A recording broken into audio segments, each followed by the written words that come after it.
Уставните измени влегуваат во собраниска процедура без поддршка од опозицијата. Имаме ситуација во која што денеска нас министерот за надворешни работи или претседателот на државата, доколку сакате, ми тврдат дека Бугарија нема да отстапи од своите позиции. Што ќе се случи ако Македонија не отстапува од своите позиции? Пошто наративот на опозицијата е не, ова е лош договор, бугарите ќе не уценуваат секој. А еве и нека не уценуваат понатаму, да речеме, кога ќе почнат кластерите. Имаат за све може да се постигне договор. Ајде да видиме понатаму што ќе биде. Не верувате, значи, дека оваа влада и ова парламентарно мнозинство ќе ги спроведе уставните промени? Не верувам во тоа. Не верувам во тоа. Опозиционерот Мицкоски исклучи дека тој предлог, текстот не е неприфат. На која основа? Кои ќе бидат консеквенциите од однесување на 3000 официјално запишани бугари кај нас? Дали се отвара широк фронт, сите против Али Ахмети, окрупнување на албанскиот блок? Пробаа да го победат Али Ахмети во неговата игра, меѓутоа тоа беше исто така сосема погрешно и видовме како резултираше. Сега ќе видиме како ќе биде на наредните избори. Јавното обвинителство во Република Македонија подолго време, не само сега, подолго време, ако сакате и у повеќе години, и судството се апсолутно во корелација со извршната власт. Се раситнува парламентарното мнозинство откако Изет Меджити, предводен со огнената група, најави опозицијско делување. Сега парламентот, односно парламентарното мнозинство број 61 пратени. Во исто време се најавува, односно започнува процедурата околу уставните промени во државата, во пресред на идејата бугарите да бидат внесени во преамбулата. Во ово издание на Трилинг, мој соговорник ќе биде Ерол Шакири, новинар, уредник, колумнист. Шакири, оваа недела можеби одбележа, еден од настаните кои ја одбележа беше апсењето на една група од 15-тина инспектори, политичари, бизнисмени, меѓу нив и еден од челниците поранешни можеби на Дуи Гури, кој сега важи за близок до така наречената огнена група на Изет Меджити. Дали ова Али Ахмети се обидува да демонстрира моќ и да го амортизира ударот од така наречената огнена група, или во исто време се обидува Дуи и власта да покаже дека нема селективен пристап во однос на битката против корупцијата и криминалот? Па моментот, знам дека толкувањето и интерпретацијата може да биде таква, моментот од иземањето на Изет Меджити од Дуи и ова соопсењето што се случи може да се интерпретира како да, тоа е демонстрација на некаква моќ на Али Ахмети, меѓутоа не можам јас да коментирам за такви работи кога постојано тврдам дека и сите тврдиме и сите знаеме дека тоа се посебни власти кои не треба да се мешаат едни со други. Само и навистина не можам да дам коментар на тоа, пошто тоа би значило ако така работиме, тоа значи дека судството е под директно влијание на власта. А за тоа без конкретни докази како новинар не можам навистина да коментирам. Само би додал дека предметот на Исмет Гури за изборни нерегуларности во Чаир не е од сега. Тоа е со години тој предмет се влече. Исмет Гури беше, ако се сеќавате, имаше предмет за изборни нерегуларности во Чаир. Тој истиот човек зашто беше и осуден. За тоа што беше и осуден. Значи тоа не е од сега. Изет Меджити се повлекол, па сега е апсењето. Тоа е процес кој трае со години више. Сега дојде до реализација. Сега моментот се најава наводно окрупнување на албанскиот блок со алтернатива, Беса, огнената група. Дали тоа е всушност обид сите против Али Ахмети и Дуи? Па најверојатно ќе има такво прегрупирање. Најверојатно и самиот Изет Меджити потврди дека е во постојан контакт со Беса и алтернатива. Се очекува после формирање на неговата партија, на неговото движење, се очекува окрупнување на таа опозиција. Во меѓувреме да видиме и во алтернатива се јавија некои незадоволства внатре партијата од раководството, да видиме таму што ќе се случи. Меѓутоа да, мислам дека на наредните избори, кога и да се, Изет Меджити ќе биде во коалиција, предизборна коалиција со Беса и Алтернатива и така ќе настапи. И сега останува на другата страна што ќе се случи. Не гледам, ако тоа се случи, јас мислам дека на другата страна логично би било и мислам дека така ќе се групираат Дуи и Алијанса да настапат заедно, затоа што не гледам во еден таков момент Алијанса да настапи сам. Оно што помалку се забележува во јавноста е дека се шири опозицијскиот фронт. Мицковски, лидерот на ВМРО-ДПМН, вели избори сега, не поддржуваме уставни промени. Од друга страна, Изет Меджити и оваа група околу Алтернатива и Беса исто така се критички настроени околу начинот на кој владата ја практикува власта. Колку во овој контекст парламентарното мнозинство е стабилно? Јас мислам дека и со самата бројка од 61 не гледам дека е нешто проблем за функционирање на владата и парламентарното мнозинство. Се работи за тоа кога ќе се договорат само да бидат наредните избори. Ако продолжи ситуацијата ваква каква што е и ако опозицијата не гласа за уставни промени, не гледам да има избори до регуларните од 2024. Не гледам причина зошто. Уставните промени влегуваат во собраниска процедура без поддршка на опозицијата. Сметате ли дека може да се протурка идејата и намерата бугарите да бидат внесени во преамбулата? Јас ќе бидам оптимист до крај. И навистина не верувам, туку се надевам дека сепак ќе провладее разумот на крај, колега. Се направи навистина една фама за бугарите. Зошто еви опозиционерот Мицковски искочи дека тој предлог, текстот не е неприфатлив. На која основа е неприфатлив тој предлог? Што е таа фама што направивме сега со внесувањето на бугарите заедно со другите? Дали ако интерпретираме понатака за формативниот дел на уставот понатаму кои ќе бидат консеквенциите од внесување на 3000 официјално запишани бугари кај нас. Па еве и вработување за 3000 бугари, така? Па тие се луѓе кои живеат тука и најверојатно 80% од нив се веќе вработени. И сега со регистрацијата, со последниот попис се декларирани како бугари. Се направи таа фама дека ова е поразително за нашата држава. Покрај сите работи што ги поминавме, покрај најболната работа што поминавме, промена на уставното име, сега ние сами да се закочиме овде на овој пат, на овој европски пат и да останеме чир, да останеме во група на Балканот со еден Додик, па и еден Вучич, тоа ќе ни се случи. Зошто? Тоа треба да го објаснат од таа страна. Со наративот дека може нешто подобро да се испреговара во иднина, тоа ја мислам нема теоретски шанси. Само ќе си го земеме примерот со уставното име, како беше. Имавме понуда тогаш да се реши, 2008 година, имавме понуда на маса, не ја прифативме, тогаш владата на ВМРО и ДУИ, не ја прифативме, завршивме со промена на име Ерга Омнес. Тогаш не беше Ерга Омнес на масата, така? Меѓутоа, завршивме со тоа. Може ли исто да се случи сега? Пошто наративот на опозицијата е не, ова е лош договор, бугарите ќе не уценуваат секогаш. Па еве и нека не уценуваат понатаму, да речеме, кога ќе почнат кластерите. Имаат за све може да се постигне договор. Ајде да видиме понатаму што ќе биде. Са ни доаѓаат и господинот Габриел Ескобар и представници од Европската унија да ни кажат дека дечки тоа е тоа.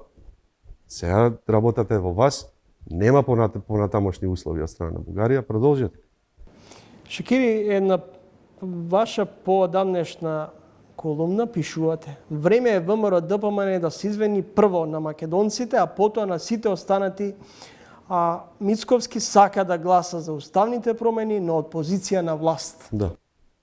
Тоа беше моје тврдење и до ден денес мислам дека е така. Впрочем, првата пресконференција после лидерската средба, односно после средбата Мицковски-Ковачевски, беше тоа дека добро, ќе влеземе во власта и ќе ги гласаме уставните измени, поделба на министерства од делот на СДСМ, потоа СДСМ се разбира дека го искористи тоа што е очекувано, го искористи тој наратив да каже дека еве не е тоа со што ги плашиме граѓаните за бугарите, еве и ВМРО ќе биде. Се надевавме дека тој процес, тие ќе останат ВМРО во тој процес, меѓутоа се повлекува кога видео каков е наративот. Зошто Мицковски не би му го оставил Жешкиот костен, односно прашањето со Бугарија да го реши докрај, туку тој да го најде компромисното решение со официјална Софија? Па не, тој според мене, може би грешам, јас мислам дека секогаш значи сака да се искористи максимално да се добијат политички поени максимално за наредните избори, кога и тие да бидат, нормално секоја партија сака да присвои што повеќе гласачи, така. И сега со една според мене тоа ќе беше идеално да речеме Мицковски да прифати тоа, да биде дел од владата и да биде дел од една одлука, конечно да се собереме заеднички ова општество, заедно да биде заедно да се одлучи нешто кога се работи за еднината на државата. Потоа следат избори. Мицковски повторно може да продолжи со истиот наратив. Затоа што исто така јас и во таа колумна напоменав дека мислам дека гласачкото тело на ВМРО ДПМН е многу стабилно гласачко тело. Ја мислам дека нема апсолутно да направи никаква разлика доколку Мицковски ги подржи уставните избори сега официјално, како ВМРО ДПМН ги подржи уставните избори. ВМРО секогаш има 300.000 гласачи. Погледнете натаму во историјата од 90-та година па натаму. Единствената разлика на избори што се случува кај нас е гласачкото тело на СДС. Колку СДСМ може да извади? Дали тоа значи дека дури ако Мицковски ги подржи уставните промени, кога и да бидат изборите, ВМРО ДПМН ќе победи? Моментално како што стојат анкетите, ја мислам дека ВМРО ќе освои повише гласови. Се прашањето е на формирање на влада. Нели се ВМРО почна со наративот дајте ми 61 пратени. 61 ја мислам дека е нереална бројка. Сега колку ќе освои и кој ќе биде од другата страна, дали може да формира влада, тоа ќе дое моментот. Знаете, ВМРО ДПМН победи и покрај сите тие снимки што искочија тогаш, така наречени бомби, ВМРО ДПМН ја освои највише гласови. И тука настапи Али Ахмети кој ја прекина тој така наречен мајски договор. Зашто? Затоа што сфати дека више и албанците беа фрустрирани во една таква коалиција, каде Ахмети изгуби тогаш 50-60.000 гласови, само поради фактот што не излегуваше од таа влада. И нормално, координација, може би притисок, ако сакате да го наречете притисок, Али Ахмети се одлучи да не коалицира со Круевски ВМРО. Што е за вас патриотизам? Да ја внесете државата во европското семејство или да ги браните националните интереси со вокабуларот дека некој се обидува да ни наштити врз националните јазични и културни атрибути? Па не мислам дека бранење на национални интереси е ова статус кво и блокада. Мислам дека бранење на национални интереси е токму спротивното. Да влеземе на тој патот на Европската Унија. Све се тоа според мене небулози кои се ширеа намерно меѓу народот. Загрозен е македонскиот јазик. Каде е загрозен македонскиот јазик? Па ете, целата Европска Унија викаше македонски јазик, заведени во Обединети нации македонски јазик. Каде тоа беше загрозен македонскиот јазик? Договорот за Фронтекс на кој јазик се потпише? Нема фусноти, нема звездички. Македонски јазик. Зошто опозицијата не го гласаше? Искочи од парламент. Зошто не можеме еднаш единство? Еве и вчера во парламентот се гласаше за законот за македонски јазик. Повторно опозицијата не гласаше. Зашто не може да се собереме и околу тие закони кои се за доброто на сите, па еве пред се македонците. И тоа е. Каде не води ова поделба и омраза меѓу народот? Вие уште една колумна зборувате, односно пишувате, за монополизација на патриотизмот. Да, ВМРО ДПМН направи една слика, една представа дека тие се единствената политичка партија која се бори за македонскиот народ. И тоа е малку, ја мислам, нечесно. Тоа доаѓа дека другите македонски партии не си го сакаат својот народ или не си ја сакаат државата. Или како да го интерпретираме тоа? Како единствени бранители на правата на македонците, односно на идентитет, што и да сакате, е ВМРО ДПМН. Така се презентира. Тоа е монополизација на патриотизмот за која пишував и за тоа се има пишувано милиарда примери во историјата. Меѓутоа, из призма на тој така наречен патриотизам се правеа другите работи што се правеа. Изговор беше секогаш дека ги браниме и интересите на државата. И сега другите се против. Затоа има една разлика која говорам јас. Да се биде политичар, се има разлика политичар и лидер. Лидерот некогаш носи одлуки кои се спротивни на сентиментот на јавност. Меѓутоа мора да се донесат, тие се тешки одлуки, мора да се донесат. Затоа се таму поставени. Како беше со името? Зошто, да речеме, и во дискусија со луѓе од ВМРО, ДПМН, во приватни дискусии, некои од нив се свесни и признаваат дека ќе беше многу подобро ВМРО, ДПМН да го решеше спорот со името тогаш, за да не завршиме со ерга омнес. Меѓутоа тоа не се случи. И потоа се направи тој, еве, уште еден пример ќе земам, се направи консултативен референдум, така? Кој беше консултативен беше. По чему бојкотот? Зошто бојкот? Ајде да го видиме, значи, како ќе се изјасни народот. Да или не, беше просто. Зашто да се бојкотира? Беа свесни дека бројките немаше да испаднат по нивна корист, односно не, имаше повеќе да отколку не, и тоа според нив им даваше легитимитет на промена на уставното име. Меѓутоа таа промена на уставното име мораше да се случи, тоа не внесе во НАТО, тоа беше тешката работа што треба да направим. И како лидер мораш некогаш да ги направиш тие работи. Макар и да се на твоја штета. Пошто ти си, ако велиш дека си служиш на граѓаните и работиш во интерес на граѓаните, мораш да ги носиш тие одлуки. Па макар и после изгубил избори. И тоа не се случи. Шакири, на крајот, од каде тој анимозитет и стриктно не за евентуална соработка помеѓу Мицковски и Али Ахмети? Сега? Па тоа не е нешто ново, тоа секогаш, видете, дуе на власт 20 години, така? Вклучувајќи во времето на Никола Груевски? Така. И јас ви кажувам, една од главните причини што Дуи изгуби 60.000 гласови тогаш беше од предолгото коалицирање, предолгото обстојување во таа влада. И ако се сеќавате, и во времето на Заев се почна една реторика против Дуи и видовме како тоа се заврши. Затоа што реално гледано можеби денеска е Дуи неорганизирана партија, баш поради фактот што 20 години се веќе на власт. Се обидува и албанската опозиција да се користат со некои наративи, односно да почнат пробаа да го победат Али Ахмети во неговата игра. Меѓутоа тоа беше исто така сосема погрешно и видовме како резултираше. Сега ќе видиме како ќе биде на наредните избори. Меѓутоа се трга повторно во една таква кампања, веројатно се калкулациите дека ќе може ВМРО да освои толку многу гласови што ќе му бидат потребни само малку неколку пратеника од албанска страна и тие очекуваат најверојатно тоа да се случи во опозицијата. Меѓутоа тоа ќе дојде до наредното прашање, потоа ако ВМРО не ги гласа уставните измени и се закочиме ние во овој процес и останеме чир на Балканот, нели спротивно на декларираните интереси на албанците, евроинтеграциите, како тие политички партии би коалицирале со ВМРО ДПМН пред своите гласачи, пред својата јавност, со што би се оправдали, ако ова не помине. Благодарам за гостувањето во емисијата. Благодарам вас. Македонските политичари милува да зборуваат дека не очекува жешко политичко лето.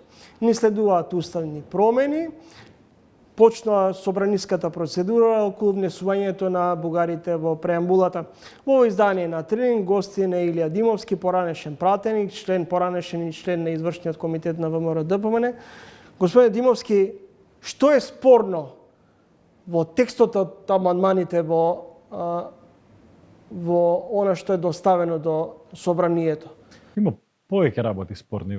Значи, тоа што е внесено како материјал прво е избрзано заради тоа што во оваа фаза од предлогот за измени, односно иницијативата за отварање на устав не ни беше потребно да се дава текстот на амандманите, тоа оди во втора фаза. Сега требаше да се опише потребата само, дали има потреба воопшто. Очигледно владата избра да избрза со конкретен текст на амандманите, надевајќи се дека ќе создаде впечаток дека нема ништо страшно. Има повеќе работи кои што се проблематични. Прво, ништо од тоа што е внесено, односно најголем дел од тоа што е внесено, воопшто не е дел нити од протоколите, нити од заклучоците на Советот на Европа. Второ, страшно е прикривањето на што следи понатаму. Ние слушаме многу дискусии во последно време, во смисла дека Бугарија нема да има нови барања, Бугарија нема да има нови барања, но забораваме да влеземе во суштината на што значи тоа нови барања. Забораваме да влеземе во фактот дека веќе Република Македонија со склучениот договор во 2017 година и со двата меморандуми, едниот потпишан 2019, другиот минатата година, прифати многу нови услови кои што се дел од преговарачката рамка. Ние имаме проблем што барањата на Бугарија, условите на Бугарија стана европски барања и европски услови. Поминувањето на уставните амандмани во оваа смисла, во ваков контекст, под ваков диктат, ќе значи отварање на процесот кој што го имаме во протоколот со Бугарија, посебно во вториот. Од тој аспект, битката за овие уставни амандмани има и символично значење, во смисла да не се дозволи Македонија да навлезе во територија на промена на својата историографија, промена на своето издаваштво, својата продукција на филмска, драмска уметност и така натака, архивистика и десетина други работи кои што ги има во протоколите. Значи не би сакал да ги гледам уставните амандмани издвоени од целиот тој пакет. Но постојано се слуша тезата дека мора да дојде ако дојде ВМРО ДПМН на власт, ќе работиме на ревидирање на договорот со Бугарија, но она што е сосема јасно дека договор кој што е меѓународно признат не може да биде и ревидиран. Не е така, политиката е динамична работа, светот се менува во многу брзо темпо и имаме ситуација во која што денеска нас министерот за надворешни работи или претседателот на државата, доколку сакате, ни тврдат дека Бугарија нема да отстапи од своите позиции. Што ќе се случи ако Македонија не отстапува од своите позиции? Повторно ќе мора да се наоѓа решение, заради тоа што овој проблем кој што постои помеѓу Бугарија и Македонија има две компоненти. Првиот е национално и емотивна компонента, која што нас не тангира, идентитетски. Втората компонента е тоа што вие сакате да алудирате, во смисла на неговото значење во глобалното уредување на европскиот континент на односите. Секако дека проблем во кој што би влегле во односите со Бугарија ќе привлече внимание на меѓународната заедница, како што привлекува и во последните неколку години. Ние едноставно со нашиот чекор, како држава зборувам, треба да изградиме подобра позиција за Македонија, за да се отстранат сите можности билатералните идентитетски дилеми кои што ги има Бугарија во однос на Македонија и македонскиот народ да бидат отстранети од процесот на наше интегрирање кон Европската унија, односно да се вратиме на оно што представува база. База представува копенхашките критериуми и исполнувањето на основните вредности кои што тоа го значат. ВМРО ДПМН многу често вели уставните измени не може да поддржиме уставни измени под бугарски диктат. Еве да не зборуваме за бугарски диктат. Ако добиеме предлог по диктат на Вашингтон и Брисел, ќе го прифатиме? Видете, главен проблем во Република Македонија во последните 20 години е непостоењето на национално единство.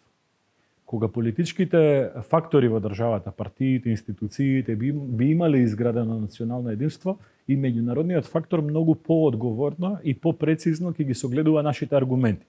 Во ситуација кога меѓународниот фактор, без разлика дали е Бугарија, Грција, Србија, Вашингтон, Берлин, Брисел и така натака, кога тие гледаат дека има расцеп во политичкото действување во Република Македонија, секако дека поедноставно им е да работат со аргументите на страната која што е помека, по-лабилна, по-лефтерна кон прашањата и тоа да го искористат како еден мал бран за наметнување на сеопшт печаток во државата. За жал, тој момент ние го видовме со Преспанскиот договор. Иако огромно мнозинство од македонскиот народ беше против Преспанскиот договор, се успеа таква една пукнатина да наметне решение кое што важи за државата во Но овој што момент. лошо видовме еве сега од Преспанскиот договор? Па видете, Преспанскиот договор има многу своји дефекти. Во смисла на тоа дека прво се откажавме од 140 признавања на уставното име. Се откажавме од тужбата која што ја добивме во Хаг. Ние го отстапивме ексклузивното право на користење на зборот Македонија на Грција. Ние немаме право да користиме ексклузивно и единствено Македонија како збор. Грција има. Грција прави своји кампањи Macedonija the Great. Грција има свој конститутивен регион Македонија во рамки на своето уредување. Ние тоа го немаме и ние тоа го отстапивме. Ние имаме идентитетска поделба практично сега по форма на Преспанскиот договор. Ние имаме два македонски идентитети кои што меѓу себе не се допираат, се различни, целосно различни. Значи на долг рок постои опасност од изградба на два различни македонски национални идентитети. Така да, многу обширно е прашањето со Преспа и мислам дека и во тој случај, и во овој случај, доколку првично постоеше национално единство помеѓу факторите во Република Македонија, договорите ќе беа многу поквалитетни. Тука не можам да обвинувам оваа страна или таа страна, не сакам во тоа да навлезам, но ние мора да дојдеме до точка во која што треба да разбереме дека дома, доколку со браќата, со сестрите, со родителите не најдеме решение, ние не можеме да преминеме во следна фаза на наоѓање на решение со комшиите. Ние практично меѓу себе двајца браќа се расправаат, ама едниот е со поддршка од комшијата или соработува со комшијата. Нема аирот таква состојба. Ние тоа го имаме и мора да најдеме начин да го измениме. Дефектот на бугарскиот договор е исто таков. Значи власта, министрите, истите се министри, истиот председател, не најдоа за сходно да разговараат со опозицијата, нити да ја информираат во процесот на прифаќање на така наречениот француски предлог. Значи не постоеше никаква комуникација, камоли барање на некаква согласност околу францускиот предлог. Сега е доцна. Сега практично власта превземала обврска за која што и тогаш знаела дека не може да ја исполни. Нема што сега ВМРО-ДПМН да биде под притисок или да биде барано од ВМРО-ДПМН да и помогне на власта да реализира ветување спрема меѓународниот фактор за кој што ако велите дека власта прифатила нешто што не може да исполни, така е.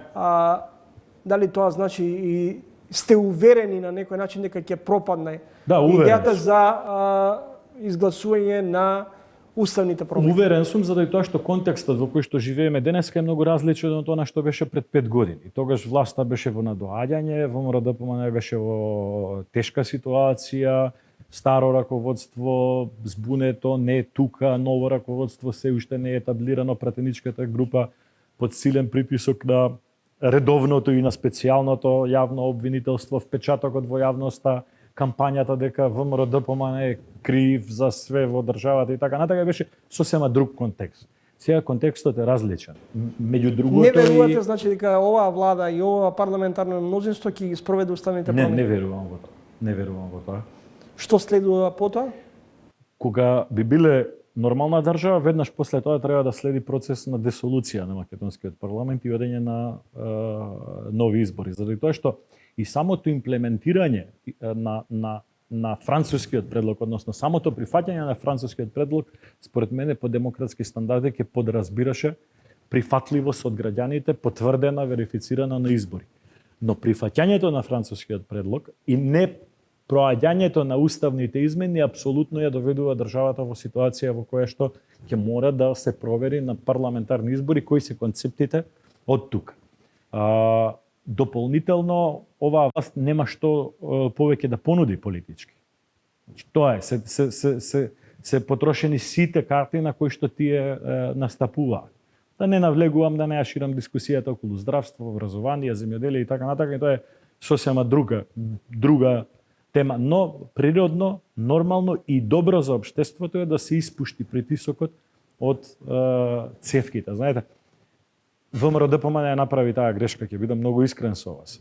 ВМРО-ДПМН требаше навреме да свати дека е време да го испушти притисокот кој што општеството го создаде. Не би сакал повторно да влегуваме во една таква ситуација во која што промената на власта ќе значи неколку годишна или во овој случај неколку месеци подолг процес во кој што општеството само ќе влегува во конфликти меѓу себе и ќе продуцира негативна енергија. Димовски денуве подпредседателот на ВМРО ДПМН Николовски во едно интервју рече 85% од вистинските македонци се против несување на бугарите во македонскиот устав. Кој е критериумот за тоа кои се вистински македонци? Дали е тоа доволен аргумент? Не сум го гледал интервјуто, веројатно мисли на македонците по етничка припадност, заради тоа што повеќето анкети во Република Македонија прават стратификација и кроз табулација на податоците во смисла на тоа која етничка заедница како размислува. Македонците така размислуваат, но по етничка припадност.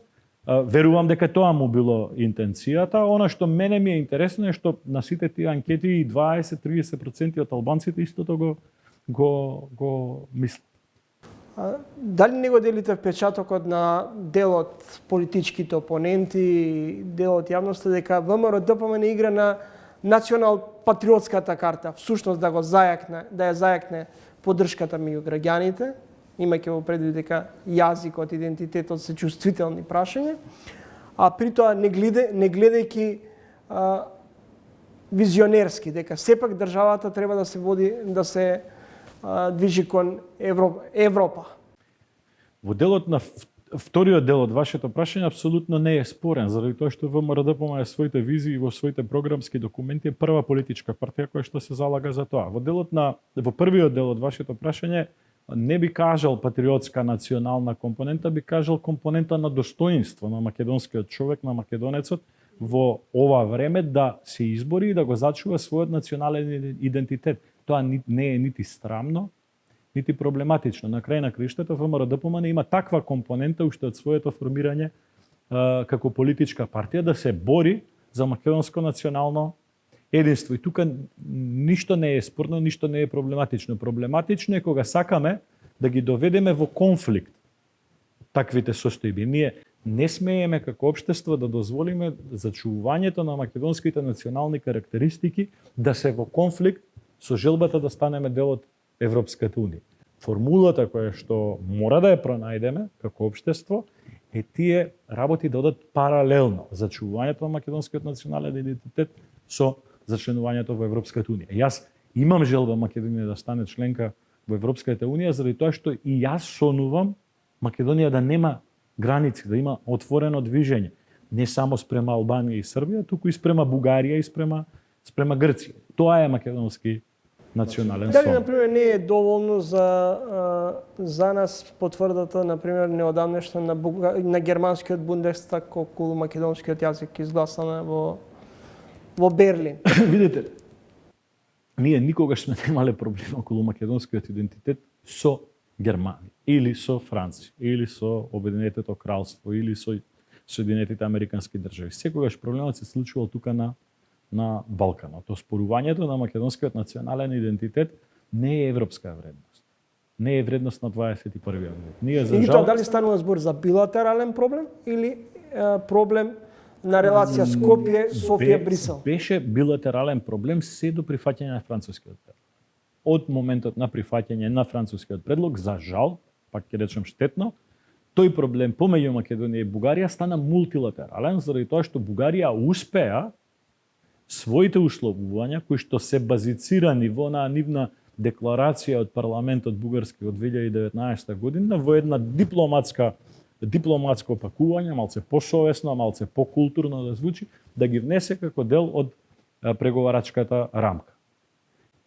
За жал, во овој момент ние имаме ситуација во која што Република Македонија како ниту една друга држава досега која што е станала членка на Европската унија да ги има билатералните проблеми како дел од една мултилатерална рамка. Следите интервју со Илија Димовски, поранешен пратеник и член на извршниот комитет на ВМРО ДПМН.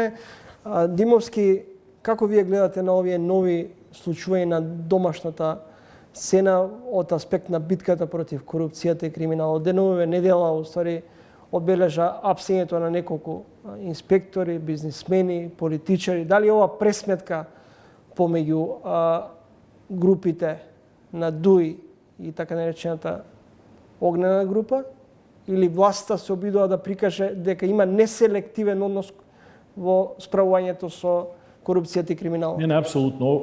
Јавното обвинителство во Република Македонија подолго време, не само сега, подолго време, ако сакате и у повеќе години, и судството се апсолутно во корелација со извршната власт и сите активности, сите обвиненија, сите пресуди, сите постапки, повторување и така натака, се во корелација со извршната власт. Дали тоа значи дека продолжила праксата уште од времето на Груевски, а Ковачевски е надограден? Мислам дека е илјадакратно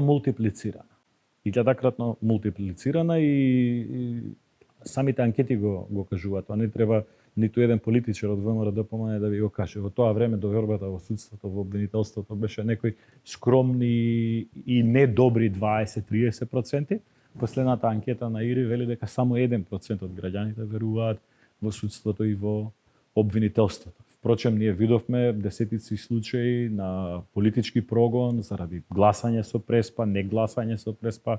Видовме случаеви на директно уценување на бизнисмени од страна на представници на таа судска или јавна обвинителска фела и сето тоа не се адресираше. Да, се случуваат и во други држави такви состојби, но во Македонија нема адресирање. За жал, ние дојдовме во ситуација во која што размислувањето за еволутивни реформи во правосудството повеќе никој не го сваќа сериозно. Мислам дека како држава веќе ја имаме преминато таа линија на потреба од револуционерни методи во правосудството, со многу по-остри и многу по-силни реформи во смисла на тоа како функционира тој систем. Може ли да ми го објасните феноменот што и на последните анкети висок е рейтингот на поранешниот премиер Никола Груевски, кој веќе на политичката сцена подолг период го нема? Видете, ВМРО ДПМН е голема партија. Не само во бројот на гласови кои што ги добива и во смисла на својата шарена структурираност. Значи има луѓе кои што потекнуваат, кои што се членови од таа партија од 90-тите, од првата фаза, од фазата на владење со Ѓоргиевски, од фазата на опозиција со Груевски, од фазата на владење со Груевски, оваа фаза со новиот претседател Христијан Мицковски. Така да, воопшто за мене тоа не е фактор на проблематизирање од аспект на тоа дека партијата расте од ден на ден. Се поголема поддршка дава, се структурира, се стабилизираше внатрешно, нема потреси, односите се сосема коректни внатре во партијата и мислам дека партијата е на прав пат да оствари значајна победа на наследните парламентарни избори. На крајот, што се промени во ВМРО ДПМН со доаѓањето на Мицковски како лидер? Во реториката, во начинот на кој Мицковски ја практикува, односно ја води партијата?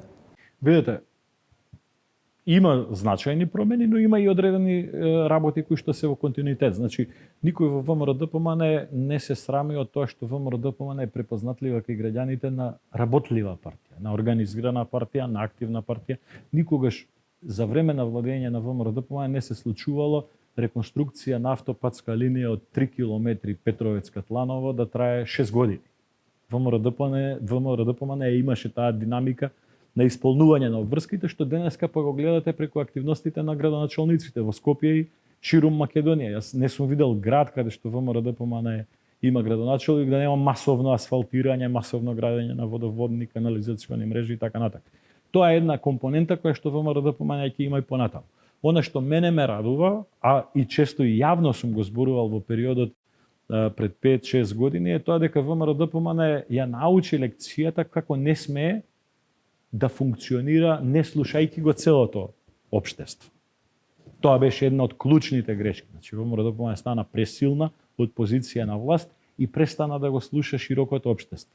Престана да има комуникација со граѓанскиот сектор, со медиумите, онаква каква што треба. Она што гледам дека е изменето е тоа и се надевам дека нема да ги повторува своите грешки. Оние граѓани кои што имале доволно аргументи тогаш да се плашат од едно такво ВМРО, мислам дека сега треба да бидат максимално спокојни. Научена е демократската лекција. Димовски, да сублимираме, прогнозирате дека ако дека нема да поминат уставните промени, дека потоа по некаков редослед треба да се оди на превремени парламентарни избори. Дали тоа би значило опасност од самоизолација на државата? Не значи, апсолутно не значи, заради тоа што процесот на евроинтеграција ќе си има своји успони и падови. Тука не треба да страхуваме. Второ, ние имаме исклучително добри билатерални односи со многу членки на Европската унија, економски сме поврзани скоро апсолутно со државите членки на Европската унија и конечно не го разбирам тој аргумент заради тоа што Република Македонија е членка на НАТО. Не можете во тие односи, во тој свет, западен свет, каде што пледираме да станеме дел, да изолирате земја која што е членка на НАТО. Така да тој аргумент го користи власта да наметне некаква доза на страх. Апсолутно не е тоа разумно. Благодарам за гостувањето во емисијата. На моје огромно задоволство, со мене во студиото се две многу успешни дами. Едната од кај нас од Македонија, Сања Митровска, која го скрши Гинисовиот рекорд за најдолг бизнис пич маратон минатата година и ако можам така да ја наречам, низината менторка од Тел Авив, Израел, која се наоѓа овде во Скопје, Лиора Касти. Сања, ќе почнам со вас, како домашна, млада, успешна жена, една жена за пример од нашата држава и тоа во една поприлично машка професија. Ајде, започнеме од кршењето на Гинисовиот рекорд за најдолг бизнис пич маратон. Прво, од каде идејата да се скрши Гинисовиот, да се посегне по кршење Гинисов рекорд?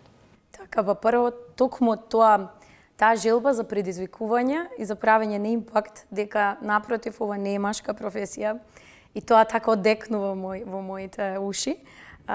Токму таму беше идејата за Гинисов рекорд.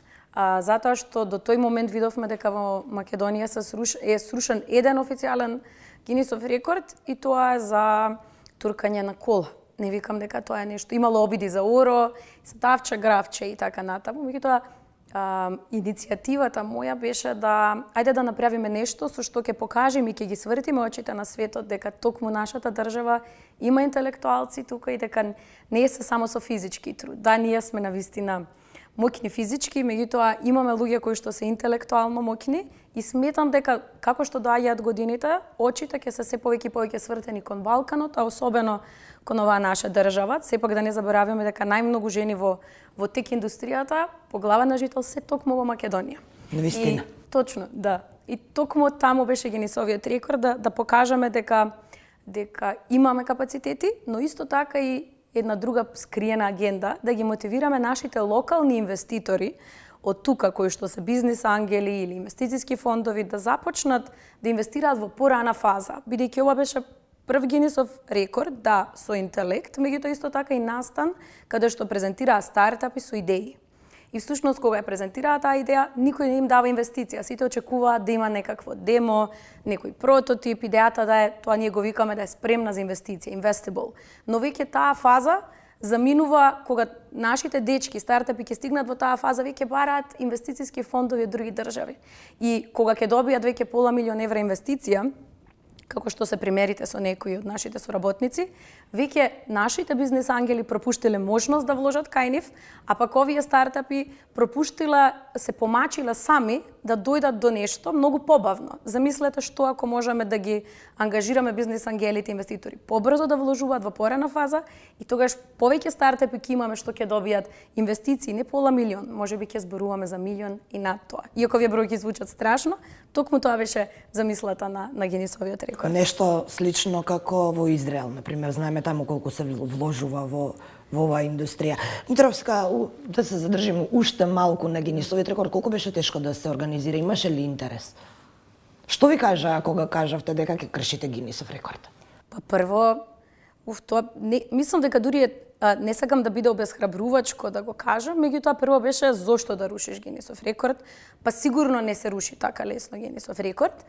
И јас сум затоа благодарна на таа моја карактеристика да одбивам да ги согледувам некои факти и тоа би го рекла позитивно слепило, затоа што без тоа позитивно слепило немаше да се сруши рекордот. Навистина голем дел од фактите беа точни што ги кажа. Испадна екстремно тешко. И тука ќе искористам приликата, го поздравам Бојан кој што беше дел од Гинисовиот рекорд, човекот позади камерата, кој што Се најдобро работи знае. за 30 часа непрекинато снимање, непрекинато зборување, непрекинат бизнис настан. Да, имаше во тие 30 часови и 2 минути простор за 1 час и 20 минути пауза, но ние бевме уплашени, по 20 минути ги оставивме, но тој 1 час не можеш да го земеш континуирано. Потребно е да ги земеш по 5 минути, 10 минути и сите одевме, замислете, имавме тоалети посебни за нас, одевме со часовници и тајмери во тоалет и мораше истовремено 5 членови во жирито да го правиме тоа. И плюс мораше сите да поставиме прашања после секоја презентација, бидејќи презентира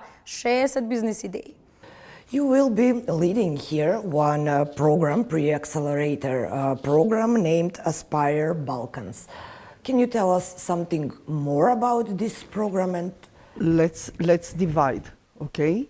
Aspire Balkan, it's an accelerator for youth ladies that want to establish their business. Mostly, it's about high-tech startups. And it was Maya Steleska that she bring it from Israel, from Michlelet Azrieli. It's institution in Israel.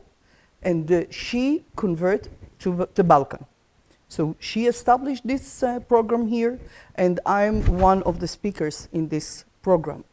What I came after this, that I met Maya, and I met the Balkan via my ambassador, the previous ambassador, Mr. Dan Orjan, that he actually, let's put it in this way, he gave me the perspective to look at the Balkan, mostly on Macedonia, and it was really, really fascinating for me to start develop my new business for the Balkan, that we established the new company at the beginning of 2023. It was the first company that registered in the Macedonia for this year. And we open this platform for expertise from Israel and from the Balkan as well. Many people from expertise from Macedonia and the Balkan region to bring solutions for business development, empowerment, leadership, entrepreneurship, especially with looking around women's in business that want to develop their ideals, their dreams, and we want to take part of it and to develop together and gives many solutions and platforms and mentoring as well, that we have the honor to be a part of Sanya's successful and achieve the dreams and the goals that she has for her life like entrepreneur. so for society like ours, I can say that for the whole Balkans, we live in a practically man's world, so it's pretty hard for women from this part of the world to succeed in life. So why do you choose Macedonia? Except It's your the Balkan. good connections, but why Balkans? We'll start with good connections. It's the best to start business. And when you have network, and we have network twice, and when you have the opportunity to start with something that you can take it and make it wider and bring real change and benefit. For me, it was the big goal that I want to start with. And of course, there is many other goals that we are going to provide, to give the women that wants to develop their businesses here, and to be, like I say, it's the sugar spoon in their coffee, to be like something that gives way of to win, to achieve something that, like you put it in your sentence now, it's a main word. I understand perfectly what you mean and what you think about this I'm saying this problem. because our society, that is maybe case with some other European countries, doesn't always take us serious as women when we say we want to deal with business. That is that is the main problem here. So Why do you think it's happened? because we have facts. We have no many women on leadership positions and no many women who are on manager or CEOs of big, huge companies. It's all reserved for men. Do you think we can change that? For sure. For me, it's not a problem, because when we put it like a problem, it's an issue that, you know, it's need to solve in another places. I look at this like a challenging, that this lady behind me, Sanya, she achieved the biggest thing that people like to achieve, you know, and maybe when she start say, you know what, I want to achieve this, people look at her and they say she's crazy. So the normal things, it's like this. At the beginning, they laugh. After, they became angry because they jealous. And at the end, everybody joined you. So for my philosophy, there is 3 steps. We are in the first one. That everybody laugh. So it's okay. Let's go and do something about it and change it. Is this the situation also in Israel? Oh no, but we change it. It's take over than few decades, I don't know, 5, 6. My mother started at the 60s when she was young, and she say, let's change. People says, there is no school, there is no banks, there is no roads, there is no electricity, there is no work. And she say, okay, that's what life gives you. What you are going to do with this? How are you going to change it? You want to stay in this? Do it.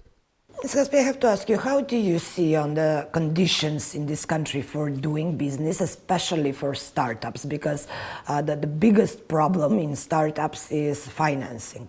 Can we find other source of financing, because we are not on a level we want to be in Macedonia?